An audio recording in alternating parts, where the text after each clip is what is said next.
Okay, there we go. So, as you know, there's a homework that is due this weekend, E2. So that is your opportunity to get to play with sliders and lookup tables and delays in sort of a two-part problem. So that's due this upcoming weekend. And then our last homework assignment will be this homework assignment, which pretty much spending today describing assignment E5.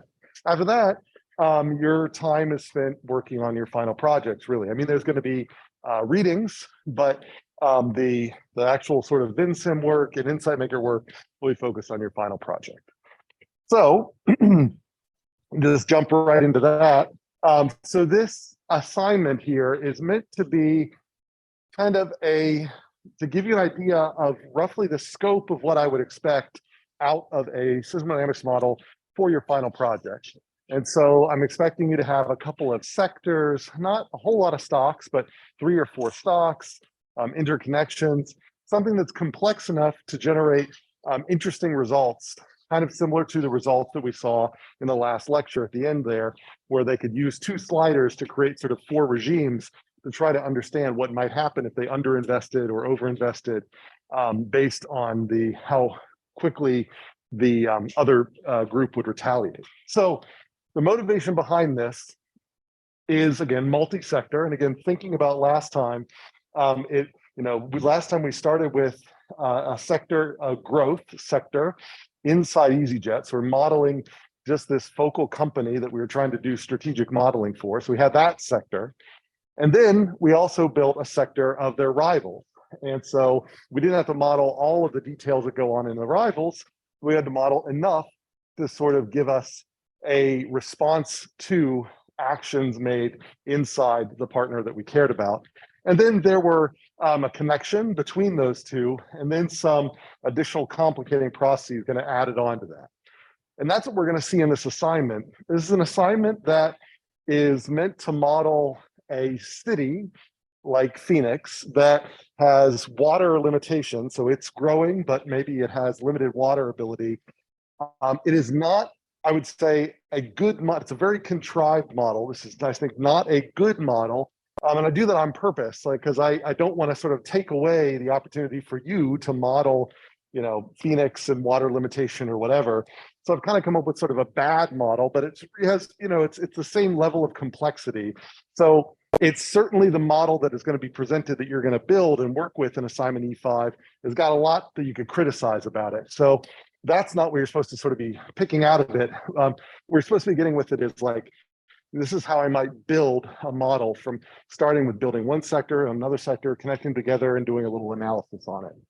So again, was motivated by this process where at the end of last time, we had this kind of EasyJet. We looked at sort of what some of the stock and flow models might look like. We didn't look at all of them together, but that's what you're going to be building in this assignment E5. So in E5, what we're going to do is we're going to have one sector, which is going to be a population of a city.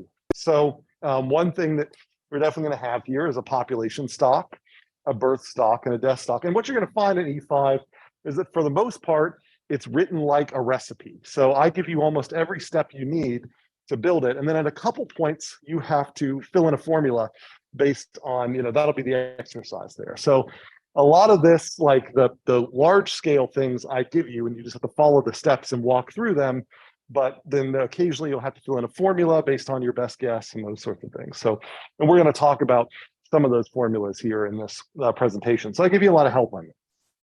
So we have to build a population sector. So it's definitely going to have births and deaths. And the thing that you'll do in the assignment then is to then create the complicated coordinating network that relates births, deaths, and population, and eventually water.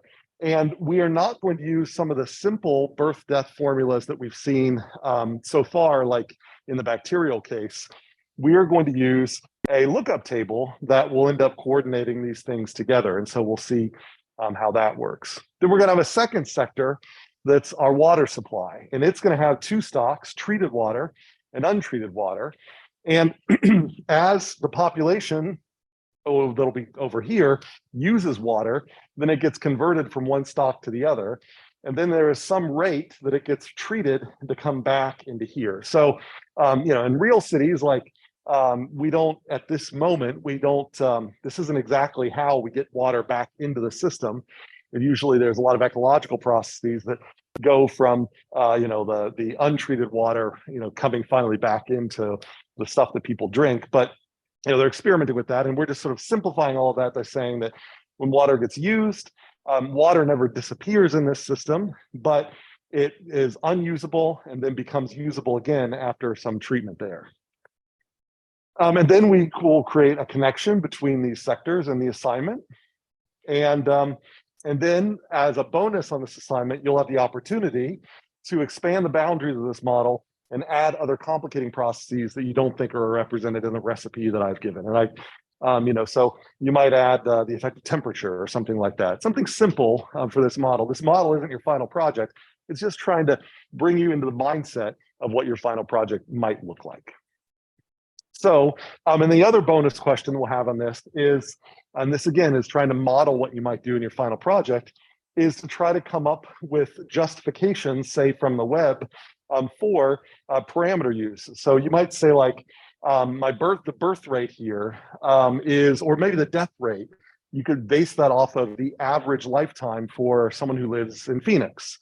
Well, so you could go and look that up and say, well, I chose a death rate of 1/82 because the average person in Phoenix lives to 82 years. I don't know if that's actually true, but you can look that up and then you can sort of justify that's how I chose this parameter. And then in the terms of birth rate, we'll see what goes into the kind of complicated way that births will, the formula here, and you could then sort of justify some of the choices there. Or you could say, in this water use, like as I looked up that the average person uses this many gallons of water per year, and that's how I chose this parameter, and so on. So show me some justification. And those are the type of things I'm hoping you'll do on your final project as well. Justify your parameter choices. All right, so we're going to step through some of the trickier parts of that assignment, so we're all prepared for it. But are there any questions about the general outline of what we're going to be doing in this assignment? It's kind of just building a city system here. Okay. All right, so some things like, I don't give you the birth rate in the assignment, but we're going to talk through what a birth rate formula might look like here. And you can totally use the one that we have here. So when you get to that part in the assignment, then you can, go back to the lecture and then, try to fill in there, or you can sort of try to fill it in from memory here. So, if we think about it per person, we have to decide, what is the average per person birth rate? That's what we would put into the model.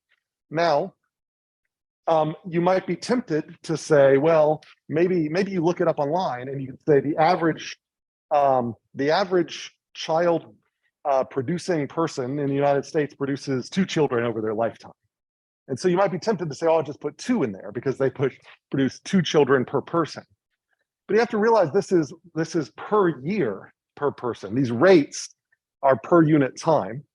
And so you have to make sure that if you have picked a parameter that is over a whole lifetime, that you don't put 2 here, that you do 2 divided by that lifetime, for example. So we'll get into that. But right here, I'm just hoping that you would spot that this is way too fast, because if our units are 2 children per year per person, like that would be like rabbits, right? So it'd be like every person every year would have 2 more children, and then the next year 2 more children, the next year 2 more children, and that doesn't match reality at all.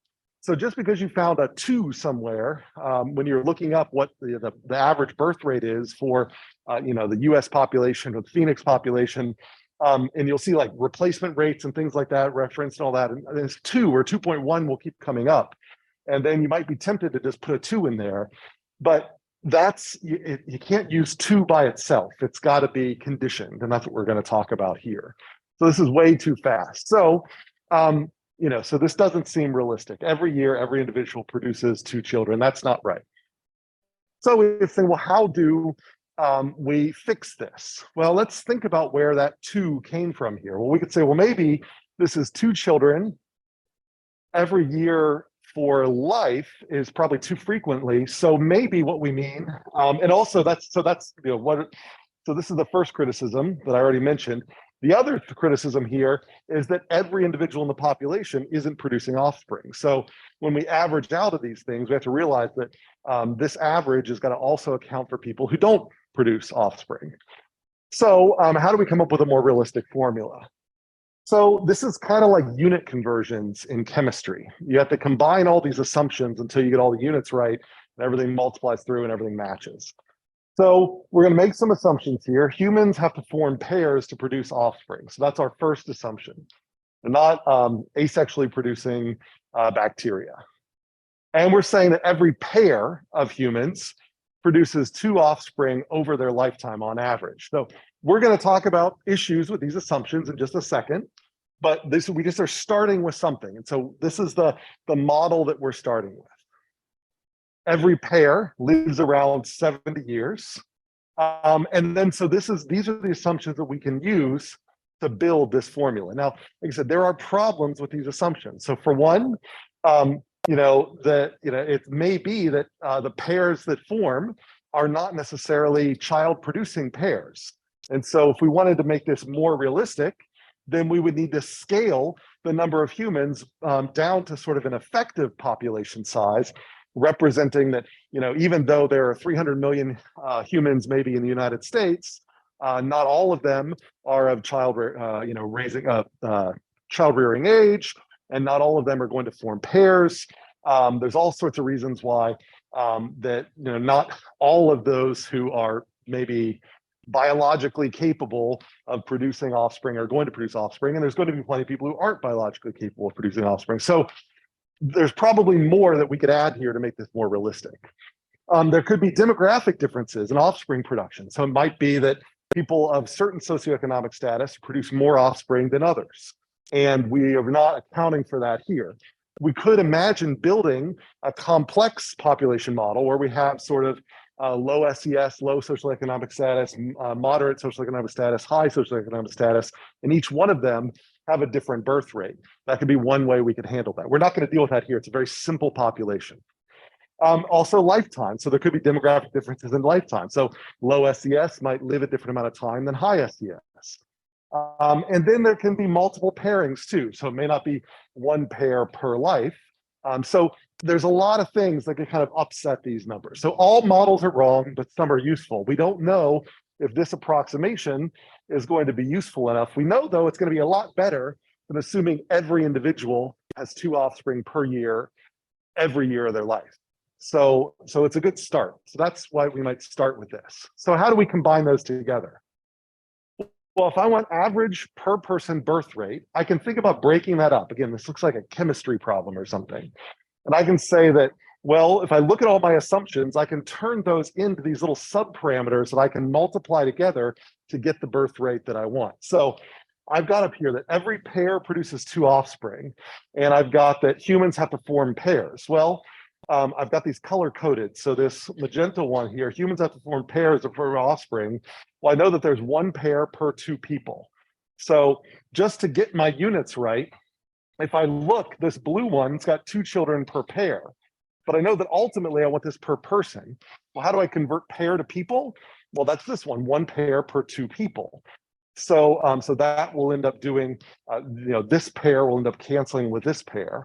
But then I don't want this in lifetime units. I want this in year units. Well, how many years is a lifetime? Well, 1 lifetime is 70 years. So overall, this is all just kind of a unit conversion exercise to change 2 children per lifetime per pair into what's the average Gesundheit number of children that each individual is sort of helping with per unit time per year. And so it's effectively going to scale this 2 down to be very, very small.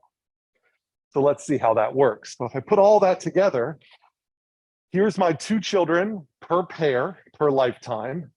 Now each pair is represents two people. So for this 0.5 here represents one pair per two people.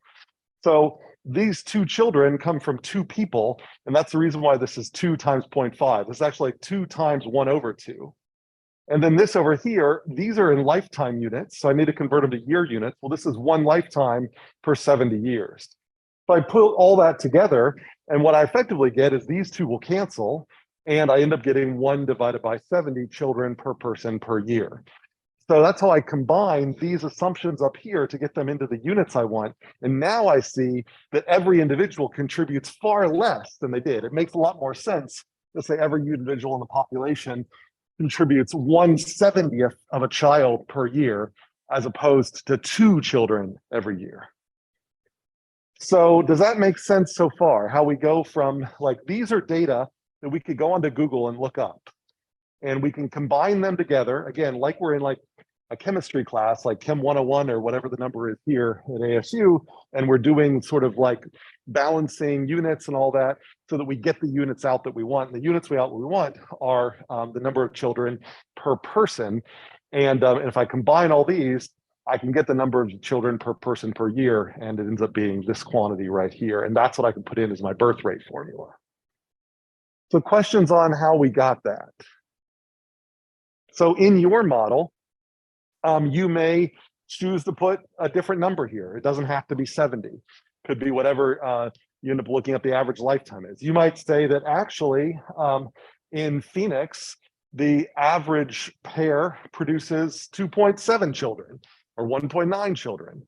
And then you could even play around with, you'd have to justify it like this 0.5. Like maybe you can say that it actually, because not every person in the population contributes to a child producing pair bond, then you could say this is almost like the probability that any person in the population lands in a child producing pair bond. And so if everyone's heterosexual and producing a child, then it's 50% probability for each person. But if you consider a more realistic population, maybe it's actually more like 25%. Because some people, just end up not landing in that type of pair bond or don't land in a pair bond at all.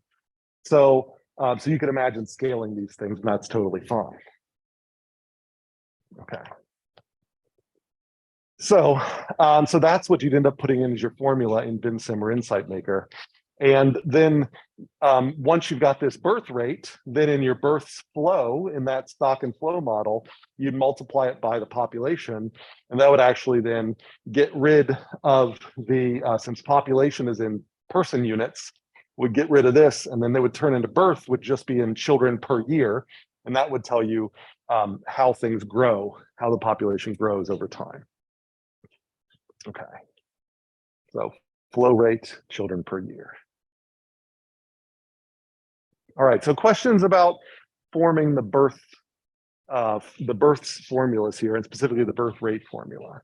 That's one that won't be written on won't be written on the assignment, but you can, at least as a start, go and use this formula. So you could go back to this slide and grab that formula exactly, or you could come up with your own that is sort of built in a similar way, but you have to kind of justify where it comes from. Okay. Questions online? All right, the other thing we might have forgotten about because we haven't done it for a while, but definitely make sure you remember to set your DT, your time step, and your time units. So the default time step in Vensim is 1, and the default unit for time is second. For this model, seconds probably doesn't make sense. So maybe you need to set it to years. For a time step here, you might get some weird results. If you leave the time step set to 1, you might need to set it to 0.1. You might remember to have to set it lower. So this model will have what we call nonlinearities. And what happens with nonlinearities is that if you make your time steps too big, like in the examples I've shown you so far, all of the equations were so-called linear, and we can talk about what that means if necessary. But with these linear systems, then if you make your time step too big, the shape of the trajectories look about the same. They just kind of don't scale right. With nonlinear systems, if you make your time step too big, you get a totally different result out. So as you make your time step smaller and smaller and smaller, you actually start getting sometimes qualitatively different behaviors over time. So you want to make sure that your time step isn't too large. If you're getting weird errors and things like that, that's one of the things you should definitely check out is maybe my time step is too large. Okay. So an insight maker, same deal.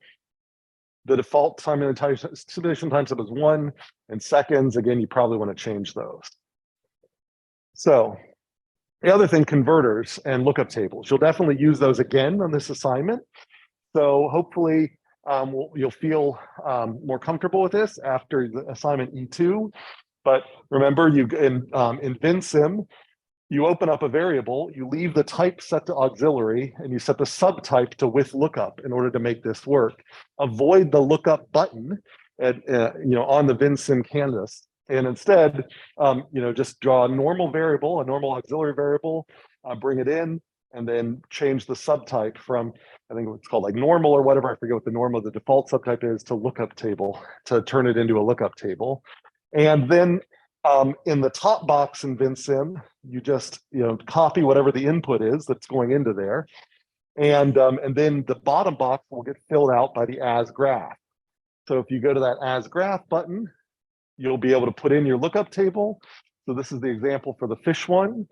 So for those of you still doing E2, if you haven't entered in your lookup table, this is what you'd enter in basically for your lookup table. Although, again, I think I left out 1 point, but basically it'll be the same because the 1 point I left out is right on this line that's filled in there. So it's kind of a gratuitous point anyway.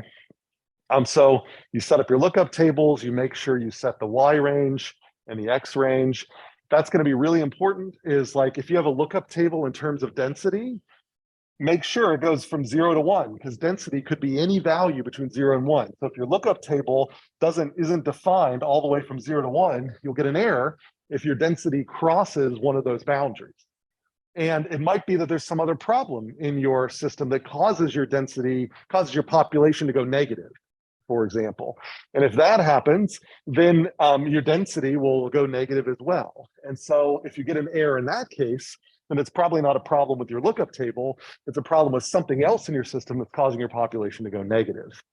So, so make sure you set those ranges correctly. If you don't, you'll get an error, but you can also get very similar errors if there's something wrong with your sim and it goes outside of the range where your lookup table is defined. So any questions about lookup tables? I know that you've had less practice with them, and hopefully those who've tried E2 have gotten these to work. Yeah.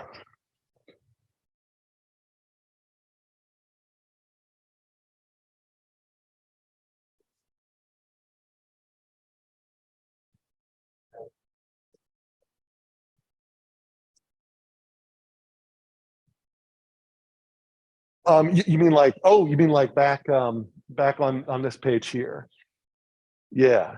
So after you're done with that as graph, it's going to dump it into this thing here. And it looks like just a bunch of numbers, but if you focus in on it, the first numbers are the lower corner and the upper corner of the lookup table. So this says 0, 0 for those who can't read it, and 1, 600.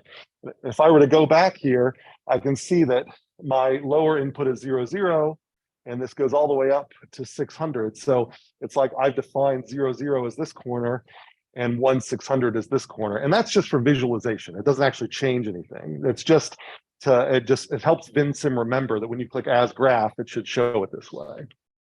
Then the rest of these, everything else outside of the square brackets, like here, are just the points in the lookup table. So if I go back here, I can see 0, 0, 0.2, 100, 0.3, 200, all the way down to 1, 0. And if I go to the finished version here, there's my 0, 0, there's my 0.2, 100, it goes all the way to the 1, 0. So it's just a list of those points. So if you're looking at assignment E2, I've copied Moorcroft's stock and flow model for the fishery, and I've given you his equations. And in one of his equations for net regeneration, it says graph, and then it has in parentheses and a bunch of points. That's basically Stella, their version of this. And so if you wanted to, you could actually just type in all those points here if you got the syntax right, or you could just read off those points and go back to the as graph and type them in one by one. Does that answer your question? Okay. Any questions online have been generated? Everybody good? And again, the camera seems to have died. So, but the screen share, I think, is still working. It's actually not the camera that's died, it's the meeting room. So it's too difficult for me to get the number back. Okay. And then so same thing in Insight Maker, you add a converter. It's this funny little shape. And you can choose its input source to be something other than time. And you can choose its interpolation to be linear, and that will make it just like Vensim, or you can choose its interpolation to be none, and that will give it this kind of squared look where each one of your points holds the previous value until the next point. But otherwise, it works just like Vensim. So any questions on lookup tables? Any other questions? So you will use, I think, 2 lookup tables in the E5 assignment. And these are lookup tables where you're gonna have to come up with them yourself. So I don't give you the points, I give you the outline. I say like, come up with a lookup table that starts at this point, ends at this point, and generally has this shape. And then so you're gonna have to draw one that's like that. Okay. All right, so then the next thing, ghost variables. You will use shadow variables or ghost primitives in this upcoming assignment too. In Vensim, you go to the shadow variable. In the newer versions of Vensim, there's also this additional button that looks like the shadow variable button where it's called like existing variable or something like that. Ignore that.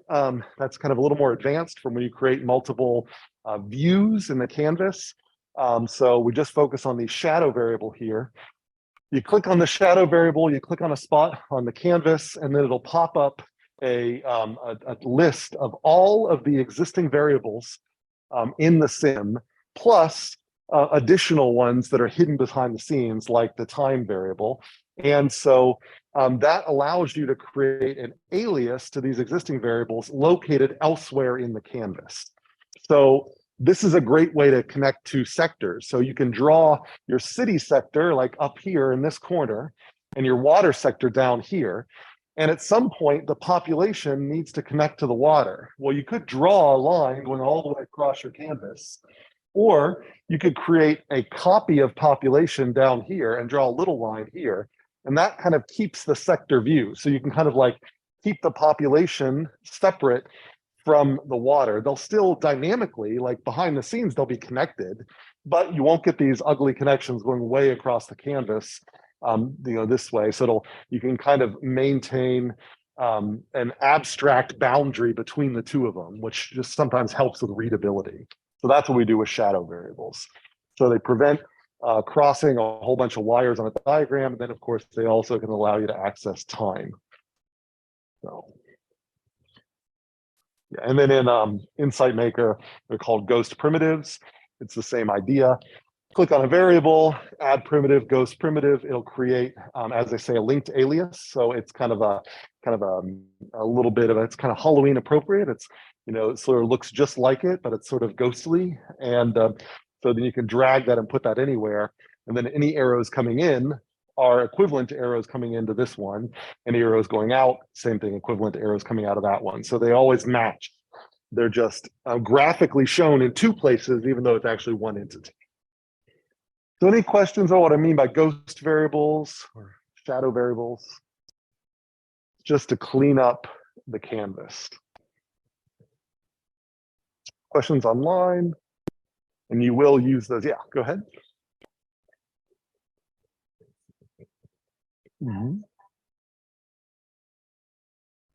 No, you can have fixed or smoothing delays. So the way ghost variables came up I think in the delay talk was was we created these inputs that were sort of like injections into the system. So I wanted to say at time 5, put a pulse of customers into the system or a pulse of food into the system. And so I created a little variable which had a lookup table based on time just to send that in. But the delay was sort of downstream to that. So it's almost like in this particular case here, if I wanted this interest rate to lag this interest rate here, like actually the interest rate changed in January, but I don't feel it until February, then inside the formula for interest, I would say there's a fixed or smoothing delay of variable interest rate. So I could actually have the variable interest rate changing in January, but inside the formula for interest, it would use a month delayed version of it so that it wouldn't feel it until a month later.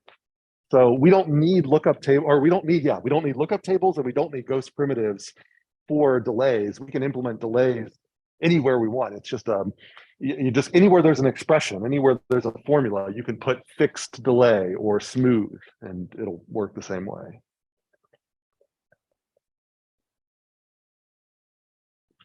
Anything that's going into the, so you can say if you wanted this flow, if it wanted to use a delayed version of anything coming into it, then you probably would also have like a time constant or delay parameter unless you hard coded inside there. But yeah, that would usually be the thing, is if I looked at the formula for interest, it would probably say fixed delay, and then in parentheses it would say variable interest rate, because that's what's coming into there. And then it, instead of using the interest rate immediately, as it will, like if this interest rate changed, instead of immediately incorporating that, it would always be kind of a step behind using an older interest rate. Yeah.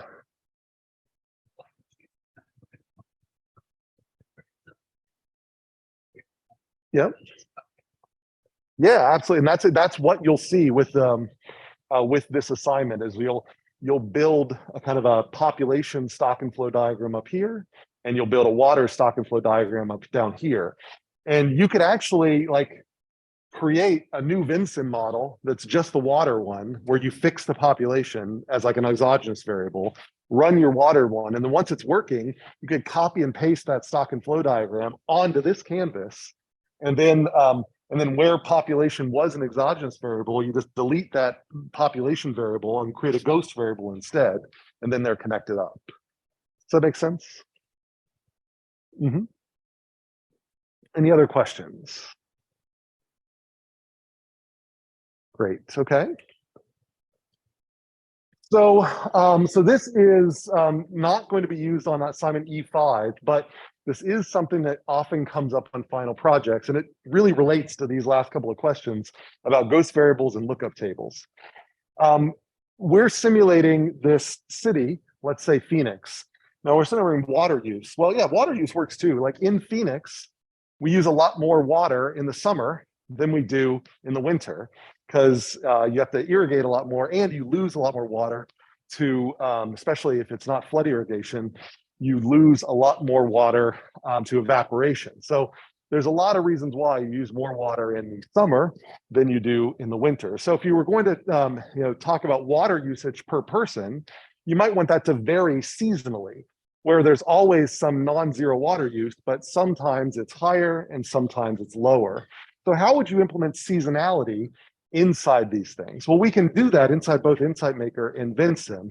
And this is a funny little trick to it. So what we're going to do is create a time function that, as time marches on in one direction, we're going to create what I'm calling here cyclic time, that pretty much just tells you like the month of the year. So even though the time behind the scenes is going to give you months since the beginning of the sim, from 0 to infinity, as long as the sim runs, cyclic time will tell you which month it is in the year, January, February, whatever. And if you have this time variable that only goes from like 0 to 11.9, like, so that, the beginning of the year is 0, 11.9999 is the end of the year. As it goes back and forth between that, you'll be able to run that into a lookup table that'll allow you to say, here's my water use in January, here's my water use in February, and so on. And then it'll change the water uses over and over again inside the year. So that's what our desired thing is. This dynamic variable that counts up to a limit and then resets. That's what we're going to do. And then we're going to couple it with a lookup table that allows us to implement an arbitrary pattern of usage. Let's say water usage in the winter versus water usage in the summer.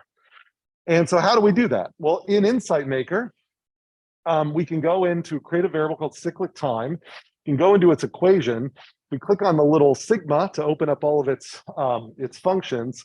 Under time functions, under the category, there is something called month.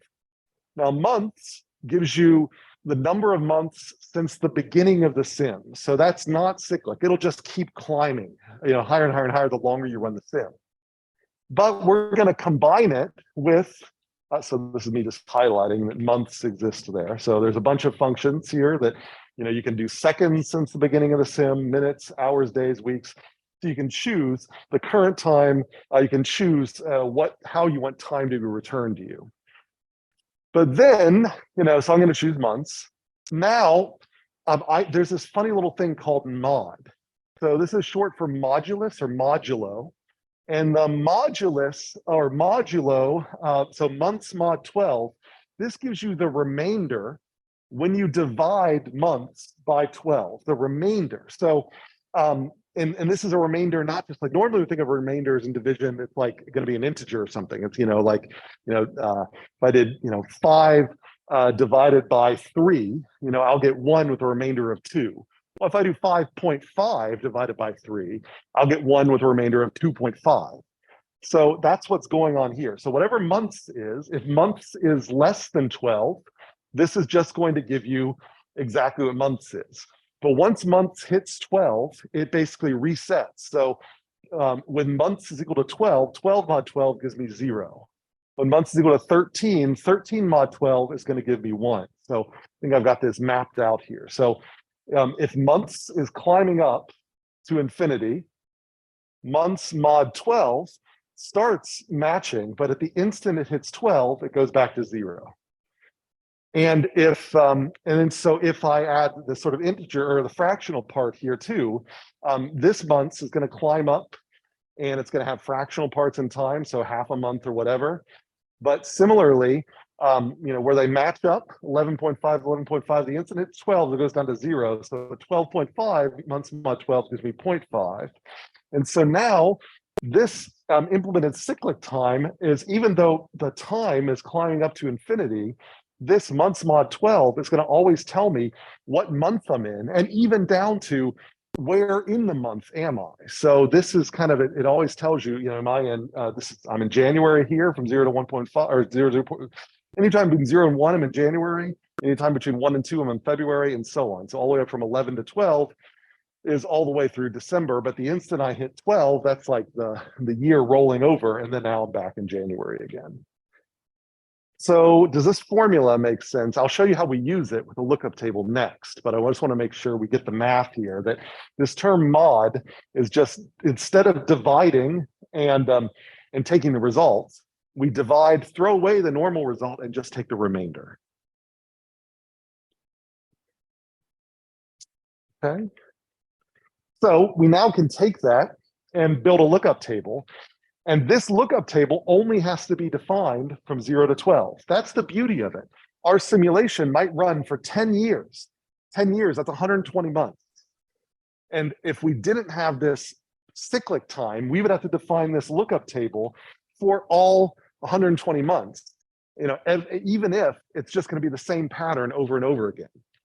So this allows us to define the pattern once, and then the sim will constantly keep going back. And so when it hits 12, it'll go back to 0 again and go down through here. So we could call this, this might be, like these are sort of winter months or whatever. It just depends on where we start the sim. Like let's say 0 is the beginning of the summer or something like that. Well, this might be water usage until, roughly the end of the summer. And then as fall hits, the water usage goes back down again or something along those lines. So if 0 represents, I don't know, June, then this might be the water usage pattern, until the next June, and then it goes back up again. So, and then we'll get this pattern over and over and over again. I think I have a sim of that. So that's, so lookup table is only defined from 0 to 12, and then This is an example. I run this sim, and if I plot the cyclic time and the repeating pattern, the cyclic time is this nice green bar that rises smoothly up to 12 and then resets. And then the repeating pattern, that's this blue curve. And you can see it walks through the lookup table, and then it walks through the lookup table again. And that's how you implement seasonality in one of these dynamical systems models. So questions on that? Trick was creating the cyclic time, and then after that, it simplifies the use of the lookup table. Any questions online?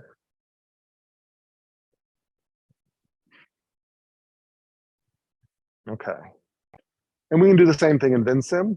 It's a little uglier in Vensim, but it works basically the same way. You have to go into your model settings, and you make sure that your units have to be small enough to capture the repeating phenomenon. So if you want this pattern to repeat in months, then you need to make sure this is sort of small enough to be months or smaller. So you don't want this to be years if you want to try to define a pattern that's on a month scale.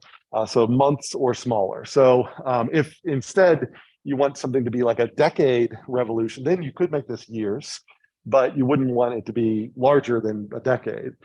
So in this case, we could change this to months or smaller.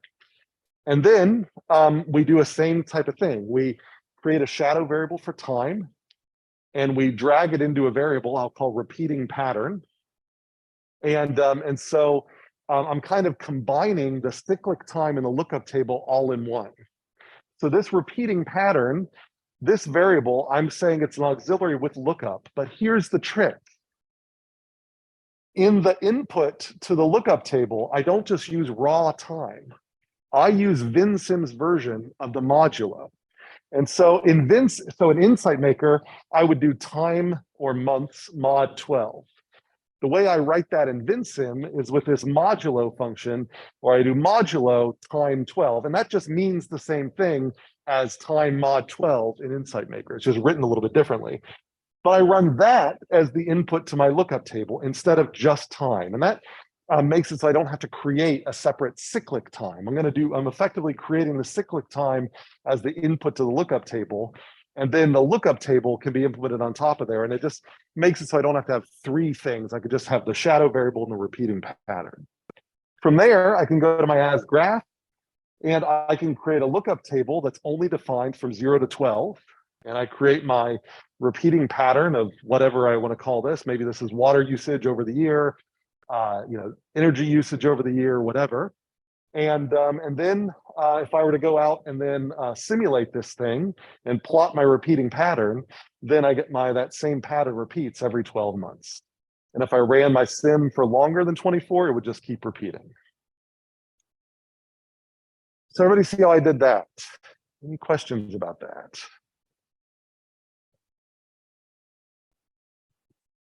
All right, so if seasonality comes up in your final project, it won't come up in E5 unless you want to add it as a bonus.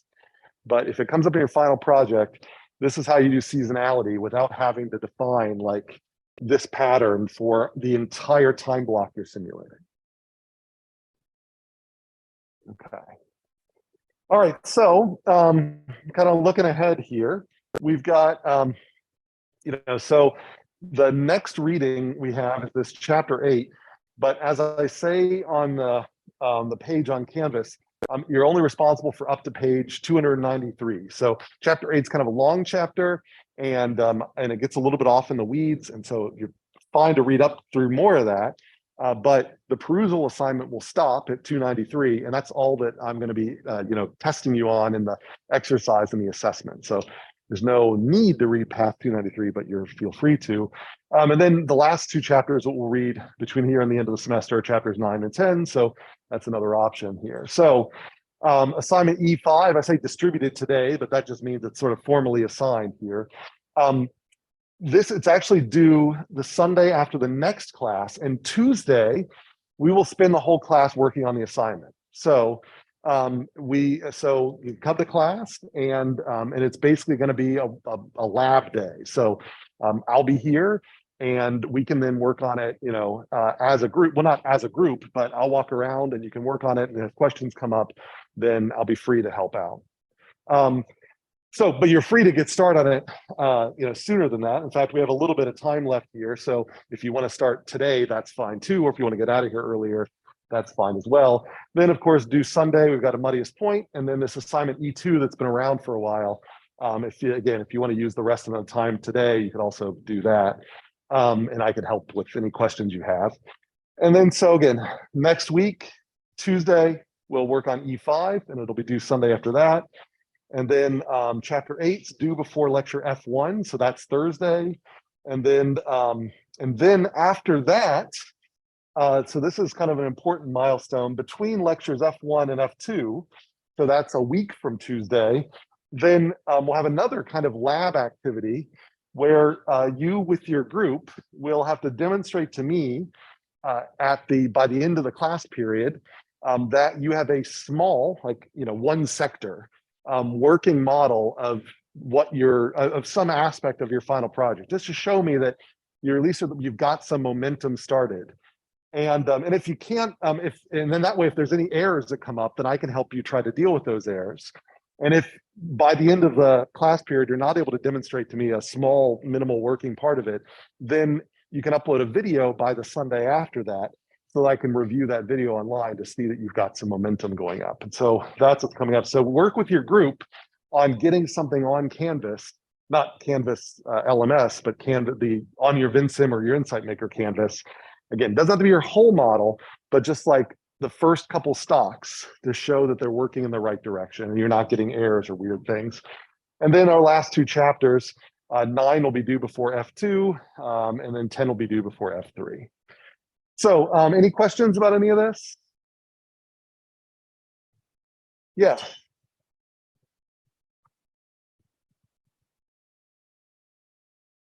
I checked that. I don't want to misquote, but so check the syllabus and the Canvas. I think so that in this class, I got the policy that one homework is dropped, but I don't want to misquote. Any other questions? Questions online? If not, then let me give you the attendance exercise. And then I think that's all I've got for you today. So if you want to stick around and work on anything and get any help from me, that's fine. If you want to take off and start the, if you want to take off and worry about E5 next week, that's also totally fine too. So let me get here. So I'll put the link in the chat. And so the question I've got here is how would you describe modulus? So what does modulo mean? So if I said, or if you'd prefer, what is 15 mod 12? So either one of those. So tell me what 15 mod 12 is, or just describe what modulo means.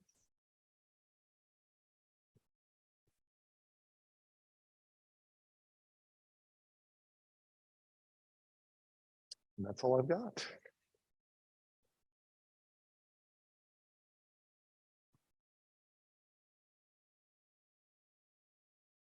Any questions online?